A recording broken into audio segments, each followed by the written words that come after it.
Hi friends, நம்ம சேனலில் இன்றைக்கி பார்க்க போகிற ரெசிபி மட்டன் கிரேவி. நான் இன்றைக்கி மட்டன் கிரேவியும் கீ ரைஸும் தான் சமைக்க போகிறேன். கீ ரைஸ் ரெசிபி நம்ம சேனலில் ஆல்ரெடி அப்லோட் பண்ணியிருக்கேன். லிங்க் டிஸ்கிரிப்ஷனில் கொடுக்குறேன், மறக்காமல் செக் பண்ணி பார்த்துக்கோங்க. வாங்க எப்படி செய்கிறதுன்னு பார்க்கலாம்.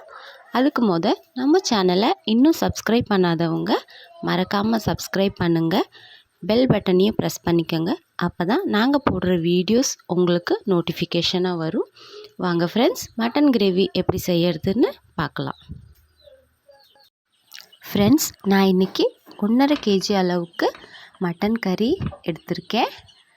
அதில் கொஞ்சமாக உப்பு மஞ்சத்தூள் சேர்த்து நல்லா பிசைஞ்சிட்டு குக்கரில் ஒரு 4 விசில் போல் விட்டு வேக வச்சு எடுத்துக்கலாம் ஃப்ரெண்ட்ஸ். ஓகே ஃப்ரெண்ட்ஸ், நம்ம இப்போது மசாலா ரெடி பண்ணிக்கலாம். வாங்க. 5லேருந்து 6 வரமிளகா, 2 டேபிள் ஸ்பூன் கொத்தமல்லி, 1 டேபிள் ஸ்பூன் ஜீரகம், 1 டேபிள் ஸ்பூன் சோம்பு, ஒரு அரை இன்ச்சில் ஒரு பாதி அளவுக்கு பட்டை எல்லாம் நல்லா ரோஸ்ட் பண்ணி எடுத்துக்கலாம் ஃப்ரெண்ட்ஸ்.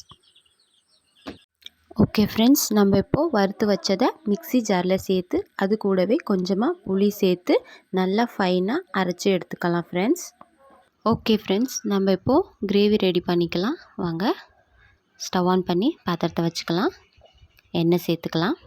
எண்ணெய் நல்லா ஹீட் ஆனதும் இஞ்சி பூண்டு சேர்த்து நல்லா வதக்கி விட்டுக்கலாம். இஞ்சி பூண்டு பேஸ்ட்டு கூட சேர்த்துக்கலாம். பச்சை வாசனை போகிற அளவுக்கு நல்லா வதக்கிட்டு அதுக்கப்புறமா வெங்காயம் சேர்த்துக்கலாம். வெங்காயம் நல்லா வதங்கினதுக்கப்புறமா தக்காளி சேர்த்துக்கலாம். அது கூடவே கொஞ்சமாக உப்பு சேர்த்து நல்லா வதக்கி விட்டுக்கலாம். தக்காளி நல்லா வதங்கினதுக்கப்புறமா கருவேப்பிலை சேர்த்துக்கலாம்.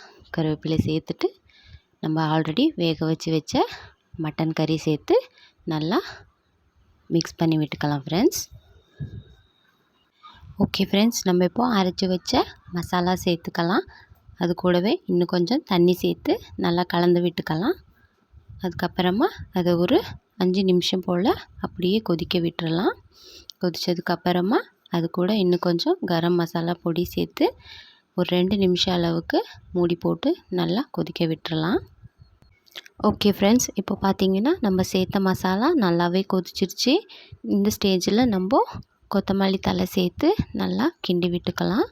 நம்மளுடைய சுவையான மட்டன் கிரேவி ரெடி ஆயிடுச்சு. நீங்களும் ட்ரை பண்ணி பாருங்கள்.